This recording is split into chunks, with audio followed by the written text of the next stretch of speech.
அனைவருக்கும் வணக்கங்க. எல்லாரும் எப்படி இருக்கீங்க? நல்லா இருக்கீங்களாங்க? இன்னைக்கு ஒரு விளாக் தாங்க பார்க்க போறோம். மங்களகரமாக கோவிலேருந்து விளாக் ஸ்டார்ட் ஆகுதுங்க. அக்கா ஃப்ரெண்டு தான் இவங்க. ஆ டைலரிங் கடைக்கு ப்ளவுஸ் தைக்கிறதுக்கு பீஸ் கணக்குக்கு போயிட்டுருக்காங்க.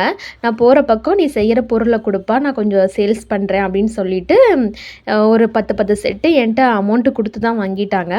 அங்கே போய் நான் சேல்ஸ் பண்ணிக்கிறேன்ப்பா அப்படிங்கிற மாதிரி சொல்லி கேட்டிருந்தாங்க. சரி வாங்கக்கா, கோவிலில் வச்சு சாமிலாம் கும்பிட்டுட்டு கொடுத்து விட்டேங்க. அவங்க வந்து இன்னொருத்தவங்கள்ட்ட வளையல்காரவங்கள்ட்ட எல்லாம் கொடுத்து நான் காமிச்சு, ஏதாச்சும் நம்ம ஃப்யூச்சரில் ஏதாவது ஒன்று எடுத்து பண்ணலாம்ப்பா, பிடிக்கலாம்ப்பா அப்படின்னு சொல்லிட்டு அவங்க வாங்கிட்டு போனாங்கங்க. அவங்களுக்கு அப்படியே கொடுத்துட்டு, அன்றைக்கி பாபா கோயில் வந்து வருடாபிஷேக விழாங்க. நம்ம மாலையெல்லாம் செஞ்சு கொடுத்துருந்தோம். அப்புறம் பாபாவை பார்க்காம இருந்தால் எப்படி? காலையில் தம்பியை விடும் போதே ஒரு அட்டெண்டன்ஸ் போட்டு போயிட்டேன். என்னன்னு தெரில, இங்கிட்டு கிராஸ் ஆகும் போதே உள்ளே போய் அவரை பார்த்துட்டு ஒரு அட்டெண்டன்ஸ் போகணுன்னு மனசு துடிச்சிக்கிட்டே இருந்துச்சு. அப்புறம் ஈவினிங் வீட்டுக்காரையும் தம்பியும் கூட்டிகிட்டு சாயந்தரமாக போயிட்டு, கோவில் அவ்வளோ விசேஷமாக இருக்கும் அந்த ஒன் டே. இது 9வது வருஷம் பழனியில் பாபா கோவில் இந்த இடத்துல வந்து தோன்றியது. குட்டி மூலவர் சிலையாட்ட வச்சுருந்தாங்க. இப்போ பெரிய சிலைங்க. 9 வருஷம் கம்ப்ளீட் ஆயிடுச்சு. சூப்பராக சாமிலாம் கும்பிட்டு நிறையா மலரும் நிலையங்கள் நிறையா இருக்குது இந்த கோவிலில். தம்பி 3 மாத குழந்தை, நல்லா சுருட்ட முடி நிறையா இருக்கும். இடுப்பில் தூக்கி வச்சுட்டு உட்காந்துட்டு கோவிலுக்கு கூட்டிகிட்டு வருவேன். அவ்வளோ சூப்பர் மெமரிஸு.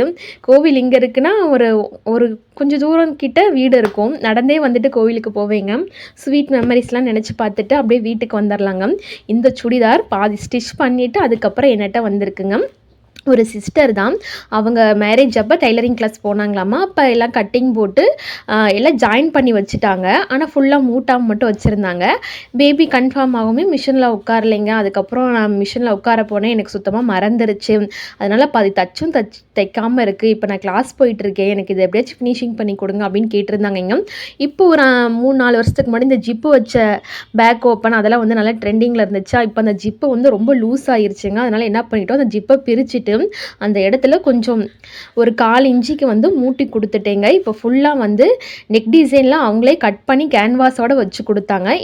இந்த ஒரு வேலை வந்து எனக்கு ஒரு 50% இருந்துச்சுங்க. கட்டிங் அவங்க போட்டு பாதி ஸ்டிச்சும் பண்ணிட்டாங்க. நான் கம்ப்ளீட் பண்ணுறது மட்டுங்க. இப்போ ஃபுல்லாக கம்ப்ளீட் ஆயிடுச்சு. அயன் பண்ணி நீட்டாக எடுத்து வச்சாச்சுங்க. இது மாதிரி இன்னொரு டாப்பும் கொடுத்துருக்காங்க செக்குடில். சரி, இது ஒன்றை தச்சு கொடுத்துருவோம். ஏன்னா இப்போ 3-4 வருஷத்துக்கு முன்னாடி பண்ண கட்டிங்கு ஃபிட்டிங் எப்படி இருக்குது என்ன இதுன்னு தெரியலைங்க. துணியும் அந்த அளவுக்கு உள்ளே இல்லை. அதனால் சரின்ட்டு கடைசி அந்த ஓரத்தைகள் தான் நான் போட்டு கொடுத்துருக்கேன். 10 வேணால் நம்ம எக்ஸ்ட்ரா 2 போட்டுக்கலாம் சிஸ்டர், துணி இருக்கு தகுந்த மாதிரி அப்படின்னு சொல்லிவிட்டு அவங்களுக்கு அதை ரெடி பண்ணி வச்சுட்டு அப்படியே அன்றைக்கி அடுத்தடுத்து தைக்கிற வேலை, அப்புறம் பேங்கிள்ஸ்க்கு நூல் சுற்றுற வேலை அப்படி தாங்க போயிட்டுருந்துச்சு. அது கம்ப்ளீட் பண்ணிவிட்டு இருந்த அந்த பேங்கிள் வேலை கொஞ்சம் இருந்துச்சுங்க. இது 2க்கு 8 சைஸு. ஒரு பாக்ஸ் மட்டும் இருந்துச்சு போன வருஷம் வாங்கினதில். ஃபஸ்ட்டு இதை சுற்றிடுவோம், ஏன்னா வருஷம் ஏதாவது ஒரு பாக்ஸ் தங்கிடும். பேங்கிள் நம்ம நூல் சுற்றுறப்ப பேங்கிள் வந்து கொஞ்சம் தூசியாக இருக்குங்க. அதை தொடச்சிடணும். கொஞ்சம் எக்ஸ்ட்ராஸ்லாம் திட்டாக இருக்கும். அதெல்லாம் கரெக்ஷன் பண்ணிட்டா தான் பேங்கிள் வந்து நமக்கு நீட் ஃபினிஷாக வருங்க. பேங்கிளை பார்த்தாவே தெரியும் அந்த பிசுரெல்லாம் கொஞ்சோண்டு இருக்கும். அதெல்லாம் நம்ம கரெக்ஷன் பண்ணிக்கலாங்க.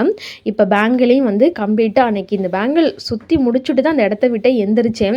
ஏன்னா வேலை வந்து இப்போ அப்புறம் பார்த்துக்கலாம் நிறைய பெண்டிங் வேறு விழுந்துருச்சுங்க. நாள் கம்மியாக தான் இருக்குது.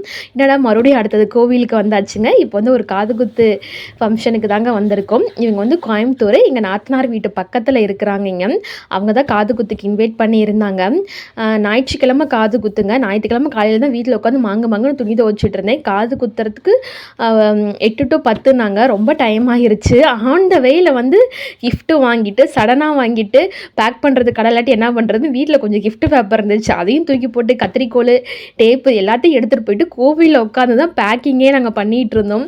ஏன்னா நமக்கு தான் அப்படியே டக்குன்னு ரொம்ப அடுத்தடுத்து வேலையாங்க. துணி துவச்சி போட்டு குளிச்சுட்டு கிளம்பி தம்பியும் கூட்டிகிட்டு வேகமாக அவங்க அப்பாவுக்கு 2-3 விசேஷங்க. அதனால் அவங்க வரல, நான் விசேஷத்துக்கு போகிறேம்மா அப்படின்னு சொல்லிட்டு அவங்க போயிட்டாங்க. நானும் தம்பி தான் பைக்கில் வந்திருந்தோம். பழனி திருவண்ணாங்குடியில் தாங்க காது குத்து. அன்றைக்கி முகூர்த்தம், இந்த செப்டம்பர் மாதம் பயங்கர முகூர்த்தம், நிறைய விசேஷமாக இருந்துச்சுங்க. ஒரு பக்கம் காது குத்து, ஒரு பக்கம் கல்யாணம். அப்புறம் வந்து அன்றைக்கி திருவண்ணாங்குடியில் வருடாபிஷேக விழாங்க. அன்றைக்கி ரொம்ப பிளெஸ்டாக ஃபீல் பண்ணேன். நான் வேல் வாங்கியிருந்தேன். வேலால் பூக்களை வந்து அலங்காரம் பண்ணியிருந்தாங்க திருவண்ணாங்குடியில். தெரியல. அதை பார்க்கும்போது அவ்வளோ டச்சிங்காக இருந்துச்சுங்க. இதாங்க நம்மளோட சப்ஸ்கிரைபர் ஃபேமிலி. இவங்க யூடியூப்பில் தாங்க எனக்கு ரொம்ப கனெக்ட் ஆகி ஃப்ரெண்டானாங்க. நம்ம வீடியோஸ்லாம் இப்போ வரைக்குமே தவறாமல் ஒன்று ஒன்றா பார்த்து இப்போ வரைக்கும் சப்போர்ட் பண்ணிகிட்டு இருக்காங்க.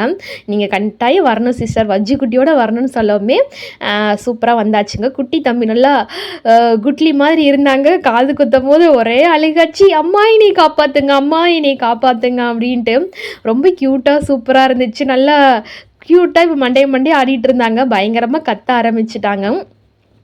சரிங்க, இப்போ இந்த காது குத்து வீடியோவை அப்படியே பார்த்துட்டு வாங்க.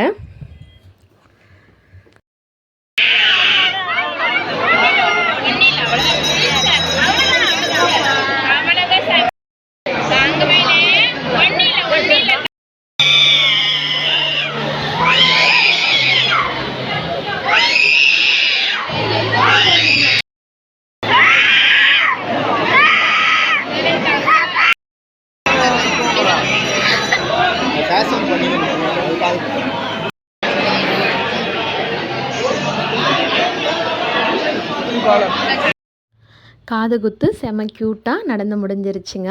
இது அந்த குட்டி பையனோட அத்தைங்க. அவங்க வந்து கை செயினும் தம்பிக்கு ஒரு சார்ட் செயினும் எடுத்திருந்தாங்க. இதெல்லாம் பார்க்கும்போது கேர்ள்ஸ் வந்து எவ்வளோ இண்டிபெண்ட்டாக நம்ம ஒரு ஜாப்புக்கு போயிட்டுருந்து இது மாதிரி அண்ணன் ஃபேமிலிக்கெலாம் செய்யும் போது அதோட ஆனந்தம் வந்து அலாதி ஆனந்தங்க. இதே மேரிட் ஆயிடுச்சுன்னா மாமியார்கிட்ட கேட்கணும், மாமனார்கிட்ட கேட்கணும், வீட்டுக்கார்கிட்ட கேட்கணும், புள்ள குட்டிகிட்ட கேட்கணும்னு ஏகப்பட்ட ரெகுலேஷன்லாம் இருக்கும். எனக்கு வந்து ஒரு பெண்ணாக சம்பாரித்து அதில் வந்து ஃபேமிலிக்கு செய்கிறது வந்து எனக்கு ரொம்ப ரொம்ப பிடிக்குங்க.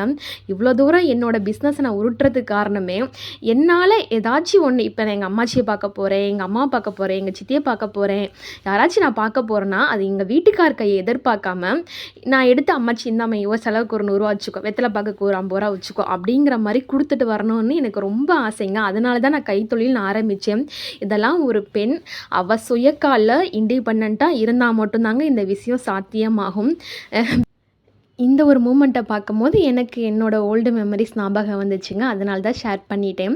நான் +2 முடிச்சுட்டு எங்கள் வீட்டுக்கு செலவு வைக்கக்கூடாது, நான் ஆஸ்பத்திரிக்கு ஜாப்புக்கு போயிட்டு இருந்தேங்க. அப்போ அந்த சம்பளம் வாங்கி வீட்டில் கொண்டு போய் கொடுக்கும்போது அந்த லைஃப் இருக்குது பார்த்திங்களா, அது திரும்ப கிடைக்கவே கிடைக்காது. ஆனால் அது வாழ்க்கையில் ரொம்ப மிஸ் பண்ணிட்டேன். 1 வருஷம் கூட அது நிலைக்கலை. அதுக்குள்ளே மேரேஜ் ஆயிடுச்சு. அப்போதைக்கு நம்ம வீட்டுக்கு நம்ம செஞ்சு ஒரு பண்ணும் போது அதில் கிடைக்கிற சந்தோஷமே அலாதியாக இருக்குங்க. இப்போ அந்த பொண்ணு போடும்போது நான் ரொம்ப ஹாப்பியாக ஃபீல் பண்ணேங்க. ஏன்னா இதெல்லாம் வந்து சொந்த பந்தம்னா அந்த செய்முறை கொடுத்தா தான் சொந்த பந்தங்கிறது நான் எப்போவுமே வீடியோவில் அது பெருமையாக நான் இது பண்ண மாட்டேங்க. ஆனால் வந்து விருப்பப்பட்டு அந்த மனசார செய்கிறது இருக்குது பார்த்தீங்களா. ஏன்னா இந்த காலத்தில் சொந்த பந்தம் பேச்சுவார்த்தை வச்சுக்கிட்டா ஐயோ செய்முறை செய்யணுமேங்கிறதுக்காண்டி எப்படிப்பட்ட உறவாக இருந்தாலும் கட் பண்ணிட்டு போயிடுறாங்க. நம்ம கூட பிறந்தவங்களுக்கு அவங்க பிள்ளைங்களுக்கு விருப்பப்பட்டு செய்கிறதுலாம் ஒரு தனி வரம் தாங்க. உறவுகளுங்கிறது அவ்வளோ முக்கியம். வெறும் காசு பணத்தால் மட்டும் தீர்மானிச்சிட முடியாதுங்க. நாளைக்கு ஏதாவது ஒன்றுனா வந்து அந்த ரத்த சொந்தம் நிற்கும் போது அப்படியே நம்ம மரண படுக்கையில் இருந்தாலும் ஒரு நிம்மதி வரும் பார்த்தீங்களா. அதுதான் வாழ்க்கையில் நம்ம சம்பாதிக்கக்கூடிய மிகப்பெரிய சொத்து நான் சொல்லுவேன். ஆனால் இப்போலாம் வந்து உறவுகள்லாம் சொந்த பந்தத்துக்கு செய்முறைக்கு பயந்துட்டே யாரும் பேசுகிறதில்ல. என்னோடய வாழ்க்கையில் நான் கற்றுக்கிட்ட அனுபவங்களை இந்த வீடியோவில் ஷேர் பண்ணிக்கிறேங்க. அப்புறம் வீட்டுக்கு வந்து அன்றைக்கி சண்டே வாங்க, நான்வெஜ் கிடையாது, வெஜ்ஜு தான். சரி அதில் கொஞ்சம் வாழைக்காய் வறுவல், குழம்பு, கேசரி, அப்பளம்ன்ட்டு நல்லா திருப்தியாக செஞ்சு அன்றைக்கி சாப்பிட்டோங்க. வச்சு அவங்க அப்பா விசேஷத்துக்கு போயிட்டு மதியம் போல் தான் வந்தாங்க. இது அடுத்த நாள் மண்டேங்க. அன்றைக்கி வந்து என் ஃப்ரெண்டு பசங்களுக்கு காது குத்து. ஏன்னா வஜ்ஜுக்குட்டி அவங்கெல்லாம் சின்ன வயசுலேருந்து ஃப்ரெண்டு. இப்போ நம்ம இங்கிட்டு வரவும் தான் எல்லாம் கிளாஸ் மாறியாச்சு, ஊர் மாறியாச்சு. ஆனால் காது குத்துக்கு தான் எங்களால் போக முடியல. அன்றைக்கி 2 வீட்டு விசேஷம், பால் காய்ச்சிற வீடுங்க. ஹஸ்பண்ட் போயிட்டாரு, நான் போயிட்டு வந்துடுறேன், நீ கிளம்பிடு, வந்தவுடனே கிளம்பிடலாம் மனுஷன் 11:30 மேலே தான் வீட்டுக்கே வந்தார். அப்புறம் நானே கிளம்பி ரெடியாக இருந்தேங்க. அப்புறம் காது குத்துக்கு போயிட்டோம். காது குத்து 11:30லேருந்து 2 மணிக்கு வரையினாங்க. காதும் குத்தி முடிச்சுட்டாங்க. நம்ம டைரெக்டாக லஞ்சுக்கு போயாச்சு. இவங்க தாங்க என்னோடய ஃப்ரெண்டு, வஜ்ஜுக்குட்டியோட ஃப்ரெண்ட்ஸ். சின்ன வயசுலேருந்து ஃப்ரெண்டு. இப்போ வரைக்கும் என் ஃப்ரெண்ட்ஸ்லாம் நம்ம பழைய வீடியோவில் பார்த்துருப்போம். எல்லாம் கோவிலுக்கு ஒன்றா ஜாலியாக போவோம். குட்டி பசங்களாம் நம்மளோட சப்ஸ்கிரைபருங்க. பார்த்த உடனே லைக் பண்ணுங்கள், ஷேர் பண்ணுங்கள், கமெண்ட் பண்ணுங்கள், சப்ஸ்கிரைப் பண்ண மறந்துடாதீங்க. நம்ம டைலாக் சொல்ல ஆரம்பிச்சுட்டாங்க. அதெல்லாம் பார்க்கும்போது சின்ன பாப்பாங்களாம் ஆர்வமாக நம்ம வீடியோ பார்த்து விரும்புறது எனக்கு ரொம்ப ஹாப்பியாக இருந்துச்சுங்க. அவ்வளோ எனர்ஜெட்டிக்காக பேசினாங்க. தேங்க்யூஸ் பாப்புஸ் அப்படின்னு இந்த வீடியோ மூலமாக உங்களுக்கு ஒரு நன்றியை சொல்லிக்கிறேங்க. காது குத்துறப்ப தான் என்னால் பார்க்க முடியல. அந்த ஒரு சின்ன வருத்தம் தாங்க. மற்றபடி ரொம்ப ஹாப்பியாக போச்சு. ஏன்னா அன்றைக்கி ஏகப்பட்ட விசேஷம். இந்த ஃபங்க்ஷனை முடிச்சுட்டுமே இன்னொரு ஃபங்க்ஷனுக்கு போனோம். அது கல்யாண ஃபங்க்ஷனு. பொண்ணு மாப்பிள்ளை வீட்டுக்கே போயிட்டாங்க. போய் மண்டபத்தில் மொய்யம் மட்டும் வச்சுட்டு வீட்டுக்கு வந்துட்டோம். அப்படி தான் அன்றைக்கி போச்சு. ஆமாங்க, அப்புறம் 4-5 ஃபங்க்ஷனாக என்ன பண்ண முடியும். அப்புறம் சரின்ட்டு நல்லா பிரியாணி, எக்கு, சிக்கன் கிரேவி, நல்லா மதியம் லன்ச்சு தடபுடலாக இருந்துச்சுங்க. ஃபுல்லாக ஒரு கட்டியாச்சு. அப்புறம் ஐஸ்கிரீம் பீடாலாம் வெளியில் வச்சுருந்தாங்க. ஐஸ்கிரீம் சூப்பராக ஜாலியாக சாப்பிட்டுட்டு அப்படியே அங்கேருந்து கிளம்பியாச்சுங்க. நேராக கொஞ்சம் பர்ச்சேஸ் பண்ண வேண்டியது இருந்துச்சு. கண்ணன் டிபார்ட்மெண்ட் தான் பழனியில் வந்தோம். வாங்க வேண்டியது 2 பொருள். நான் அப்படியே எல்லாத்தையும் ஃப்ரிட்ஜெல்லாம் திறந்து பார்த்துட்டு இருந்தேன். இதெல்லாம் வாங்கி தம்பிக்கு செஞ்சு கொடுப்பேங்க. இந்த பன்னீர், சீஸு அதெல்லாம் இப்போ எதுவும் வாங்குறது இல்லை. ஏன்னா இந்த பக்கம் வரதே இல்லை. இங்கே ஏதாச்சும் சின்ன பொருள் வாங்குற மாதிரி இருந்தால் கொஞ்சம் ஆஃபர் ப்ரைஸில் கிடைக்குங்கிறனால இந்த கண்ணன் டிபார்ட்மெண்ட் வருவோம். அப்படியே அங்கே முடிச்சுட்டு ஜாலியாக ஷாப்பிங் போயிட்டோம். என்னோடய ப்ளவுஸ் எதுவுமே இப்போ எனக்கு பத்தலைங்க. கடைசி தையல் வரைக்கும் பிரித்து போட்டுட்டு இருந்தேன். கையெல்லாம் மேலே ஏறி போச்சு. புலம்பிக்கிட்டே இருந்தேன். எங்காச்சும் கிளம்புறப்பில எனக்கு ட்ரெஸ் இல்லை. மேக்ஸிமம் யூனிவர்சல் கோடு இதாக தான் இருக்கும். பெண்கள் வீட்டிலேருந்து வெளியில் கிளம்பும் போதெல்லாம் எனக்கும் சேம் பிரச்சனை தாங்க. அப்புறம் சரி இப்போ ப்ளவுஸ் எடுத்து நம்ம தைக்கவும் முடியாது. தீபாவளி வேறு வந்துருச்சு. வீட்டில் பயங்கர வேலை வேறு. அதனால டாப்பு தாங்க. எப்போவும் ஆஃபரில் 250 ரூபா டாப் தான் லாங் மேக்ஸி வச்சுருப்பாங்க. அதெல்லாம் இப்போலாம் இல்லைக்கா, நீங்கள் இதில் தான் எடுத்தாகணும் அப்படிங்கிற மாதிரி சொல்லிட்டாங்க.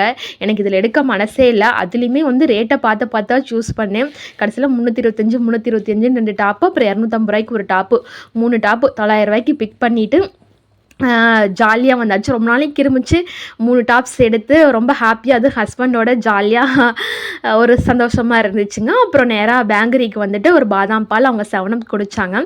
அன்றைக்கி டே ரொம்பவே சூப்பராக போச்சுங்க. வஜ்ஜிக்குட்டி மட்டும்தான் மிஸ்ஸிங். அப்புறம் அடுத்த நாள் ஒரு பக்கம் ப்ளவுஸ் ஸ்டிச் பண்ணுற வேலை இருந்துச்சுங்க. பேங்கிள்ஸ் வேலையும் பார்த்துட்டு ப்ளவுஸும் ஸ்டிச் பண்ணிகிட்ருக்கேன். அதை பார்த்துட்டு இருந்தால் இந்த வேலை நின்றும், இதை பார்த்துட்டு இருந்தால் அந்த வேலை நின்றும். அதனால் பாதியாக பிரித்து தாங்க பண்ணிகிட்டு இருந்தேன். இது கிரேப் சேரீ தைக்கவே முடியல. எனக்கு போதும்னு ஆயிடுச்சு. ஒரு நாளே ஆயிடுச்சு கம்ப்ளீட் பண்ணி கிராஸ் பீஸ் எல்லாம் வச்சு முடிக்கிறதுக்கு. பயங்கர டயர்டு வேறு ஆகிட்டேன். நாங்கள் ஒரு வழியாக அந்த ப்ளவுஸை முடித்து கம்ப்ளீட் பண்ணிட்டேன். இன்னும் ஒரு ப்ளவுஸ் இருக்குங்க. அதை முடிச்சுட்டு நான் அதுக்கப்புறம் அடுத்த டாப்ஸ்லாம் இருக்குது, அதையும் அடிக்க ஆரம்பிக்கணும். இது 40 சைஸ் உள்ள ப்ளவுஸுங்க. லைனிங் ப்ளவுஸு கிராஸ் பீஸ் வச்சு இது பண்ணியிருந்தேன். அப்போ போதும்னு ஆயிடுச்சு கம்ப்ளீட் பண்ணி முடிக்கிறதுக்குள்ளே. அப்புறம் யூனிஃபார்ம் 2 செட்டு காலேஜ்லேயே ஸ்டிச் பண்ணி கொடுத்துட்டாங்கங்க. அது ஆல்ட்ரேஷனுக்காண்டி வந்துருந்துச்சு. வேளாண்மை துறை காலேஜ். இது தஞ்சாவூரில் இருக்குங்க. நம்ம பக்கத்து வீட்டு பாப்பா தான் அங்கே படிச்சுட்டு இருக்காங்க. இந்த கோட் பார்க்கும்போது அப்படி ஒரு கம்பீரமாக இருந்துச்சு. விவசாயம் வேளாண்மை துறை எடுத்து படிக்கிறது ரொம்பவே சந்தோஷமாக இருந்துச்சுங்க. அந்த கோட்டு, அந்த டாப்ஸு, அந்த ஃபேண்ட்டு எல்லாமே 2 செட்டுங்க. எல்லாம் ஆல்ட்ரேஷனுக்கு வந்துருந்துச்சு. அதை பூரா கம்ப்ளீட் பண்ணிவிட்டு அப்புறம் எக்ஸ்ட்ரா 2 டாப் கொடுத்துருந்தாங்க. அக்கா இதை எனக்கு சைடு பிடிச்சிட்டாங்க அப்படின்ட்டு இது ரெடிமேடு லைனிங் டாப் எடுத்திருந்தாங்க காட்டனில். அப்புறம் அந்த ஒர்க்கு எல்லாமே கம்ப்ளீட் பண்ணிவிட்டு அன்றைக்கே உட்காந்து எல்லாம் முடிச்சுட்டு, ஏன்னா இப்போ டைலரிங்க்கு அங்கே போய் உட்காந்தேன்னா அது கொஞ்சம் சின்ன வேலையில் இருந்தால் கம்ப்ளீட்டாக முடிச்சிடுறதுங்க. மறுபடியும் மிஷினில் உட்காரது பெரிய போராட்டமாக இருக்கும். அப்புறம் இதில் அதில் போக முடியாது, அதில் இதில் போக முடியாது. அதனால கம்ப்ளீட்டாக கையோட முடிச்சுட்டு கம்ப்ளீட் பண்ணிட்டே வேலையெல்லாம். இப்போ எல்லாமே நீட்டாக மடித்து பக்கத்து வீட்லேயும் பேக் பண்ணி இதை கொடுத்தாச்சுங்க. ஓகேங்க, இந்த வீடியோ குடுகுடுன்னு வேகமாக போயிருக்கும். நம்ம நெக்ஸ்ட் இன்னொரு வீடியோவில் சந்திப்போம். இந்த வீடியோ பிடிச்சிருந்தா மறக்காமல் அந்த குட்டீஸ் பாப்பா சொன்ன மாதிரி லைக் பண்ணுங்கள், ஷேர் பண்ணுங்கள், கமெண்ட் பண்ணுங்கள், சப்ஸ்கிரைப் பண்ண மறந்துடாதீங்க. அனைவருக்கும் நன்றிகள்.